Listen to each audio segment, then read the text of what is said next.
Hello दोस्तों, नमस्कार। मैं हूं आपका भाई मोनू डबुरान। अगर आप लोग नए हैं मेरे चैनल पर तो चैनल को सब्सक्राइब कर लीजिए और घंटी को भी प्रेस कर लीजिए, क्योंकि मैं ऐसे ही वीडियो बनाता रहता हूं। तो देर किस बात की, चलते हैं, स्टार्ट करते हैं। और वीडियो में कोई गलती हो गई है तो मुझे कमेंट बॉक्स में ज़रूर बताएँ। तो धन्यवाद एंड लव यू।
तेज करो साउंड मन बाटे डाउन बम बम न बोलता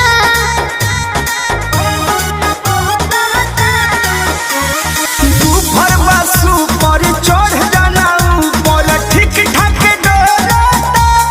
हनु तेज करो साउंड मन बाटे डाउन बम बम न बोलता। अरे बम बम न बोलता।